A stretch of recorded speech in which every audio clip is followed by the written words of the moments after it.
Roger. 2,000 feet. So today I went up to Bather, to John Arroyo's house and to his wonderful shed, and he helped me put together my dragon frame. The dragon frame was produced by Stefan, and these are all the bits that were in there when we built it. I quickly need to show you John's shed, which is pretty amazing. We've got the telly over there with Emmerdale on, but it is Saturday morning and not Thursday night. It's just what you call a proper man shed. A man cave. A man cave, yes. Better. My man cave at home is a bit more studio-like, but this is a proper man cave.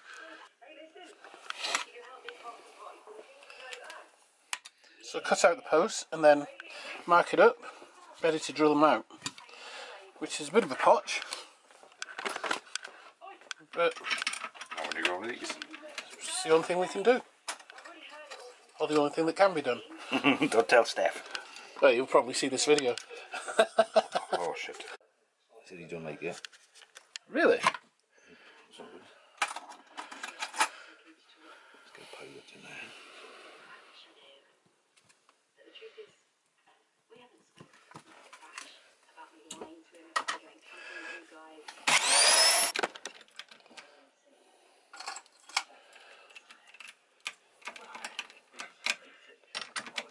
So, drilling out the holes.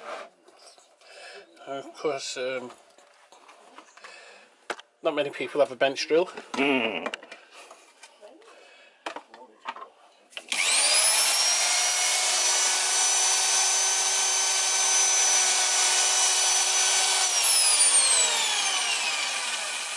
Which makes it all a little bit easier.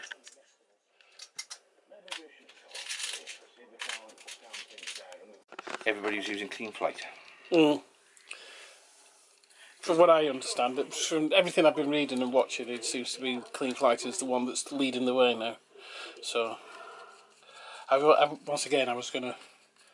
Last night was terrible, I was so busy once I got home. I had to edit a video, which I've got to redo. Right, so, after a bit of argy-bargy, so to speak, John, talk us through this. Right, before we solder this, the key is to test it, check it, because they won't cover it under warranty if you start your solder into it. Right. So the first thing we do is plug it into Clean Flight and check it out. So I plugged it in. It didn't blow up. Apparently, didn't smoke. There we go. Pretty lights. So connect to it. First thing it says is enter a seal. Right. The firmware that needs to be updated to the latest firmware. So what we'll do, we'll disconnect out of there, and I will update the firmware. Choose the board. It's a Naze, and we'll start off with the latest stable one, which is 1.13. So I'm going to load the firmware online. So it very quickly downloaded, and now I'm going to flash the firmware. It's now programming the board with the new firmware. Amazing. A few years ago you wouldn't have been able to do this like this, would you?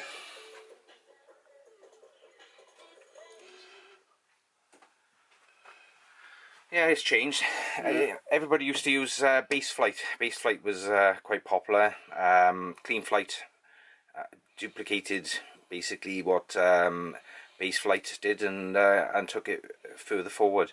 So Clean Flight is probably the standard bit of software that everybody uses. There's Beta Flight has come out since. A lot of people are raving about Beta Flight, and yeah, they've got all the fancy manoeuvres and high-speed rolls, but to start off with, Clean Flight is perfectly acceptable, and you can do just about everything. Unless you're an advanced pilot, I would stick with Clean Flight. Well, there we go. Brilliant. So we now connect. Okay, so this is a bit that I was quite petrified about, which was soldering, but I'm just going to watch John here now. Right. I've got the camera in. Always tin the iron, get a little bit of solder on the end, because you want it to make thermal contact. Yep. So it's a case of touching, and adding solder, and then removing. Wow. Do that again, that was very quick. Right. Yeah. So it's touching what you're soldering, Yeah. add the solder, and then remove. Yeah. So basically you're heating up what it is you're soldering first, and then touching the solder to it. And then remove. So you're not getting any more heat till redo the centre one. Yeah. And that's it. Oh. So you've got to... So the build is going really, really well. I'd say what, 90% done? Yep. Maybe even a bit more. But we've got the quad set up, it's ready for testing. Yeah. Flight controllers in place, power ready for FPV, receivers in place. That just needs to be stuck in there. Yeah. Decide what we're going to do with the antennas.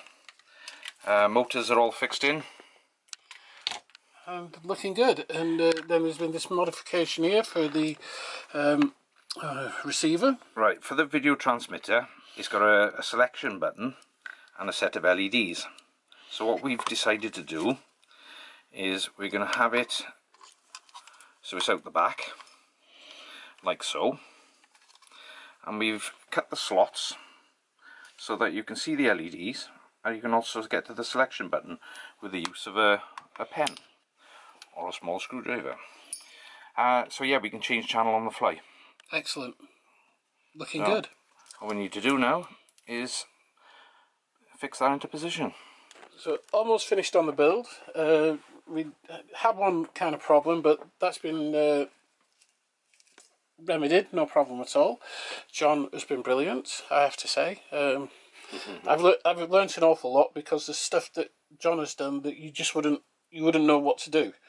So having seen that, maybe on my next build, because I've still got a PBM in there, a board. I've still got a board and 4 B Heli ESCs, so I might put those in something else.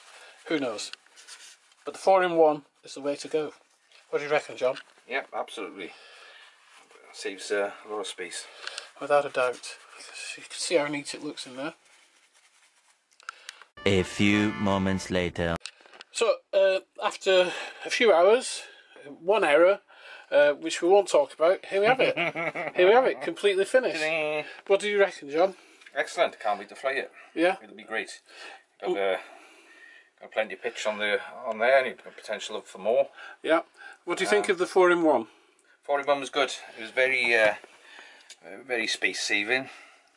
Wasn't particularly complicated or difficult to work with. We've tested it on the software, so we know it's actually functioning as it should do. We use Clean Flight. We use Clean Flight. We spun the motors, so we checked orientation. The motors are spinning in the right direction, so yeah, it's just get some props on it, get it bound to your transmitter, and fly. And away we go. Fly like you stole it. Yeah.